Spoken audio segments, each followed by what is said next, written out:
Good morning student. आज हमारा topic है मीन फ्री पाथ यानी माध्य मुक्त पथ। ठीक है, हमें पता है गैस के मॉलिक्यूल क्या होते हैं, हमेशा मूवेबल होते हैं, हमेशा गतिशील होते हैं और वो गति करते हुए एक दूसरे से टकराते हैं।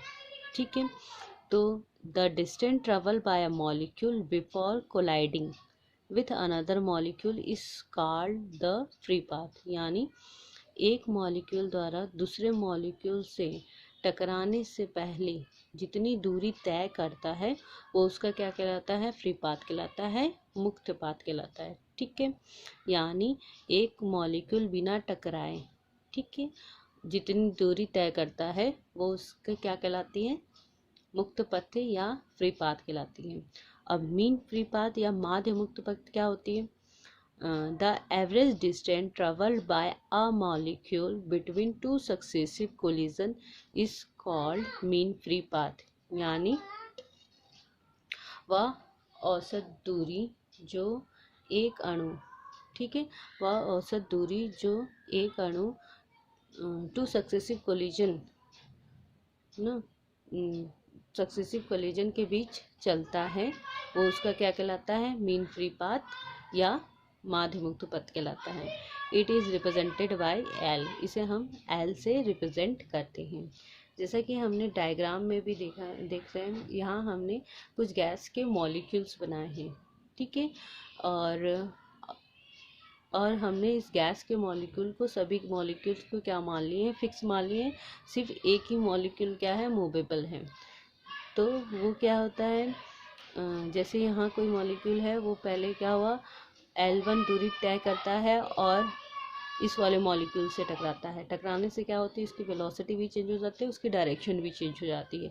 फिर कुछ दूरी L2 दूरी तय करता है, फिर दूसरे मॉलिक्यूल से टकरा जाता है। इसी तरह L3 डिस्टेंस या दूरी चलता है, फिर कोलाइड कर जाता है। इसी तरह वो कुछ दूरी तय करके किसी दूसरे मॉलिक्यूल से कोलाइड हो जा रहा है। ठीक है, तो ये उसके फ्री पाथ, गैस के मॉलिक्यूल के फ्री पाथ को रिप्रेजेंट करता है।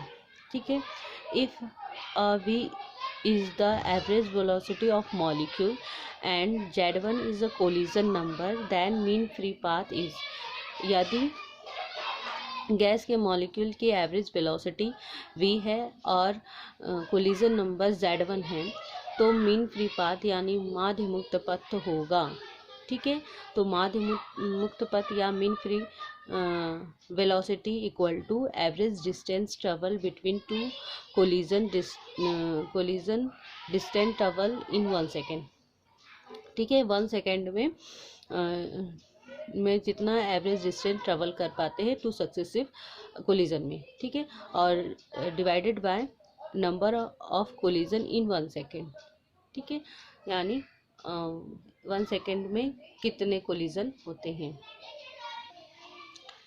L equal to average velocity upon collision number. Average velocity यानी औसत वेग अपॉन कोलिजन नंबर यानी संघट्ट संख्या। ठीक है, तो L इक्वल टू क्या हो जाएगा, V अपॉन कोलिजन नंबर का फॉर्मूला हमें पता है, तो √2π v सिग्मा स्क्वायर n। ठीक है, V क्या है, यहाँ पे एवरेज वेलोसिटी है, सिग्मा क्या है, कोलिजन डायमीटर है, और ये नंबर ऑफ मॉलिक्यूल्स है। ठीक है, तो V से V कट जाएगा, तो मीन फ्री पाथ क्या आ जाएगा, L equal to 1/√2π sigma square n। ठीक है, ये क्या है, मीन फ्री पाथ के लिए फॉर्मूला है। ठीक है, इसी फॉर्मूला का यूज़ करके हम लोग किसी गैस के मीन फ्री पाथ को कैलकुलेट कर सकते हैं। अब हम depends of mean free path on temperature and pressure, यानी टेम्परेचर और प्रेशर पे मीन फ्री पाथ कैसे निर्भर करता है। ठीक है, यानी मीन फ्री पाथ पे टेम्परेचर और प्रेशर का क्या इफेक्ट पड़ता है। फॉर द सेम गैस, यानी एक ही गैस के लिए। ठीक है, यहाँ मिक्सचर की बात नहीं कर रहे हैं, किसी एक ही गैस के लिए की बात हो रही है। तो यहाँ हमने फॉर्मूला डिराइव किया था, तो क्या था, इस फॉर्मूला से से हमें पता चलता है जो एल होता है इन्वर्सली प्रोपोर्शनल होता है एन के।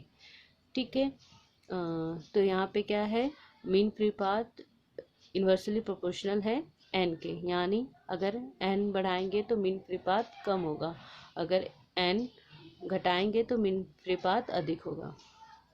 ठीक है, now according to ideal gas equation, ठीक है, आदर्श गैस समीकरण के अनुसार हमें पता है PV इक्वल टू nRT।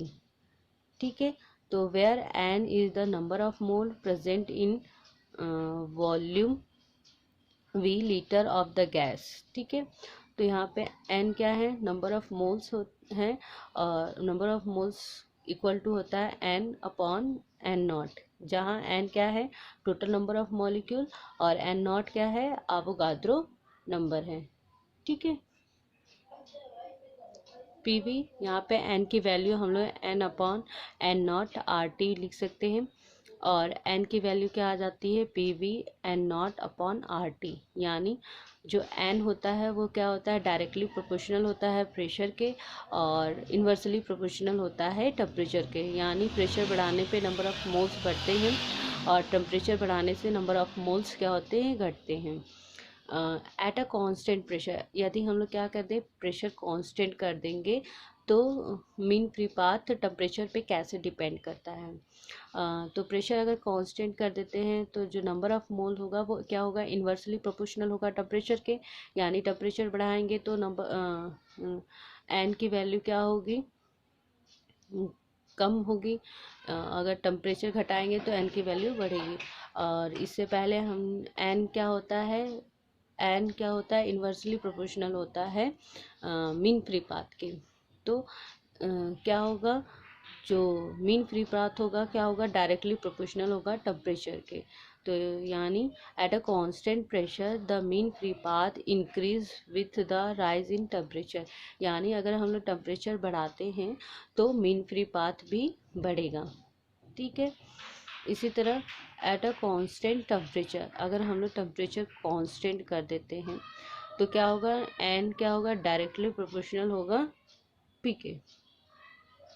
ठीक है, तो एन डायरेक्टली प्रोपोर्शनल है पी के, यानी प्रेशर बढ़ाएंगे तो नंबर ऑफ मोल्स भी बढ़ेंगे और प्रेशर घटाएंगे तो नंबर ऑफ मोल्स भी number of molecules, sorry moles नहीं, नंबर ऑफ मॉलिक्यूल्स भी बढ़ेंगे और प्रेशर घटाएंगे तो नंबर ऑफ मॉलिक्यूल्स घटेंगे।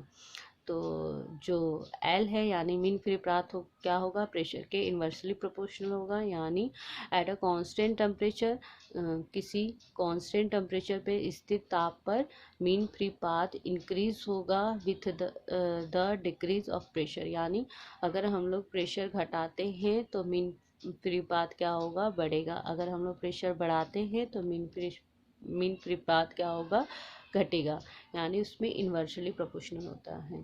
ठीक है, यहाँ हमने मीन फ्री पाथ पर टेम्परेचर और प्रेशर का क्या इफेक्ट पड़ता है ये देखा है। ठीक है, थैंक यू।